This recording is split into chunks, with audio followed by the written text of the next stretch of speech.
Hello, and welcome to Catholicism in the Car. My name is Parker Zerbal.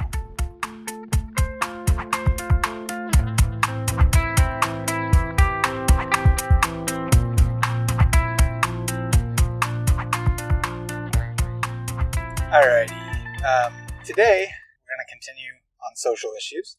So this time I want to move to the really controversial ones right now, and that would be the issues regarding sexuality. So we already talked about one of them, which was abortion, and contraception, although contraception isn't that controversial because really the only people that disagree with contraception are Catholics. I know there's some Orthodox and some evangelicals that disagree with it too, but as a group, the only ones that...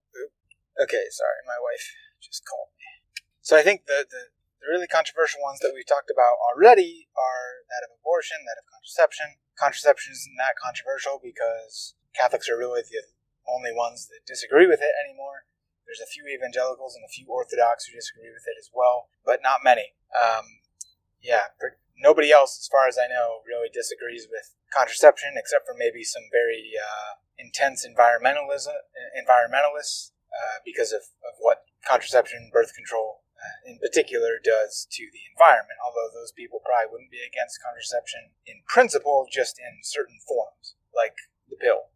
Anyway, so we're going to continue upon some really controversial ones here, and I think I want to do it in this order, because this is kind of the order, the historical order in which these things have become social issues. So the first one, I think, would be divorce. That would be the first one. Divorce and then subsequently remarriage, right? The second would be the issue of contraception, which we haven't touched on exclusively yet.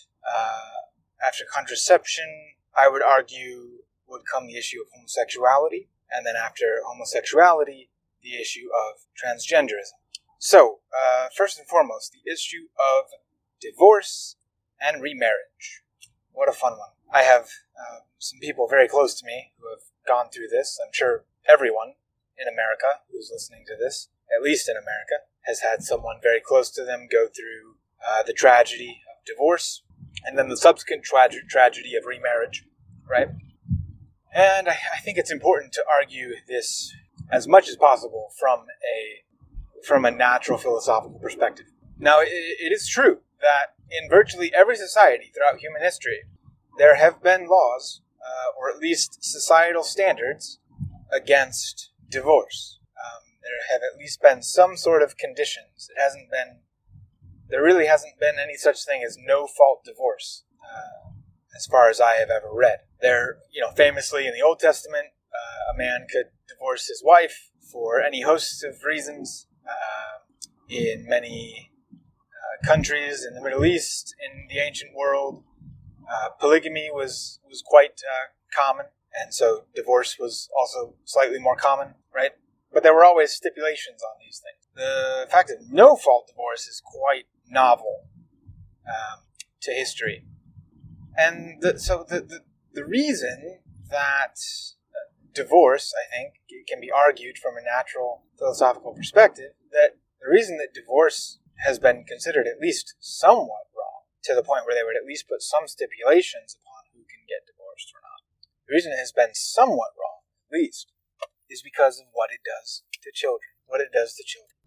And those in my life who have suffered through divorce, it's clear what it has done to them, and the ripple effects that causes down the line. It really wasn't until Christianity that divorce was no longer an option in a large society. It wasn't until Christendom, and we are now recovering. Well, I guess I could say we are now, basically fully out of the descent from Christendom. We're now in a completely secular society. Christendom is utterly gone, but yet people still have the basic cultural desire, at least, to have their marriages last. Most people do. And certainly children have the desire for their parents' marriages to last, right? Now, of course, it is a separate issue when we're talking about marriages where one or both spouses are in situations of abuse, right? Because, strictly speaking, divorce is not the problem. It's the remarriage part that's the problem. Because certainly people can be separated if one or another is harmful to the other party, or both are severely harmful to each other, right? Or to the children. In those cases, of course, there would need to be separations that would go on, and the Catholic Church has always made provisions for that. What has never been acceptable in Christendom is the remarriage of persons after they are divorced, unless there is the rare case of annulment, which is another topic we'll get to, because the modern Catholic Church hands out annulments like candy in many places. Not in all places, but in many places, annulments are handed out like candy. And that is a massive, massive problem, because what does it do? It means that de jure, on the books, by the law, divorce is banned, but de facto, within the Catholic Church, in many places, divorce is commonplace. That's a subject for another day. What so often, I think, goes unsaid when people are discussing divorce is the effect it has on the children and the effect it has on subsequent generations. After you see so children have this concept of their parents. They see them basically as God. Parents are God to their children, basically. Psychologically, that's pretty much how kids view it. Their parents can do no wrong, unless they're really told otherwise. But even in such cases, when children are abused by their parents, there's a certain type of Stockholm syndrome that can often set in. Stockholm syndrome is when the captive falls in love with the captor, right? A certain type of Stockholm syndrome can make itself known, where the child tries to defend the abusive parent, even because it's just innate. It's innate within us to want to love our parents. That's why the commandment of honor your father and mother, when it is broken, is so consequential, because when innate parts of us are broken, bad things inevitably occur. And that's what happens through divorce, is the children are the ones who suffer the most. And then, of course, if there's an abandoned spouse within the divorce, one spouse who didn't want the divorce, that spouse certainly suffers quite a heavy burden. And then particularly if the divorcing spouse, the spouse who wants to get divorced, gets remarried, oh man, for the children and for the spouse that didn't want the divorce, that is a very, very painful situation to be in.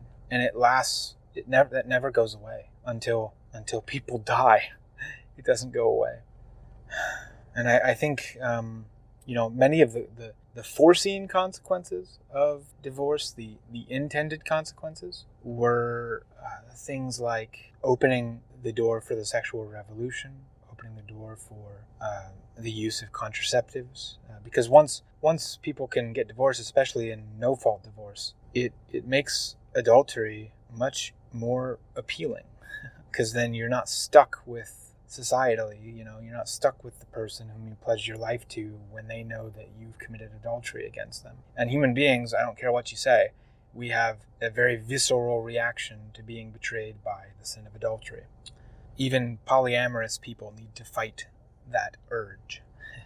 That's what they call it, at least. They call it an urge. And it is an urge. But they try to fight it. They try to fight the urge to be jealous of the adultering spouse, even when they themselves are adulterous anyway.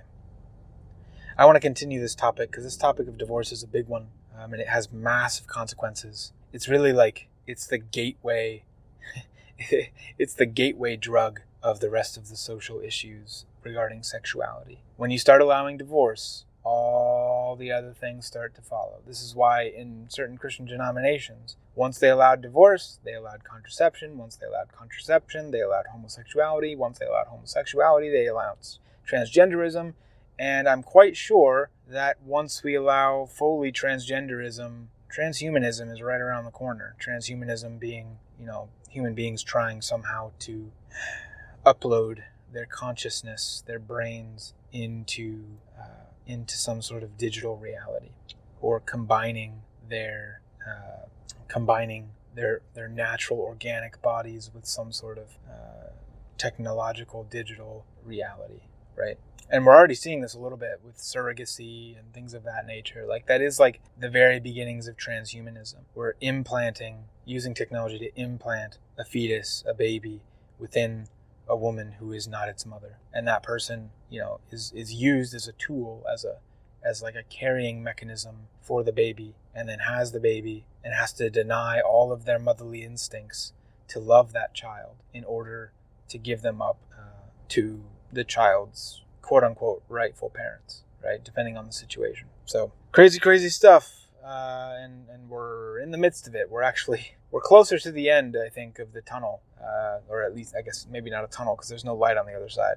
We're closer to the end of the pit, to the bottom of the pit than we might think, although there's still quite a ways to go. So, not to be depressing, but that's where we're at. We need a revival. We need a revival, people. Not a revolution, but a revival. Thank you. Oh, real quick, please feel free to subscribe to any of my podcasts on any of the podcast players. Find me on YouTube. Please subscribe. Like me on Facebook, like the Catholicism Car channel on Facebook, Twitter, Instagram. We're all there. Catholicism Car. And then I also have a Patreon account if you wish to support what I do at this podcast and this YouTube channel. And you can also support us on Anchor.fm. There's a support button there you click on. I also have links to all this on my website's support page at www.catholicisminthecar.com.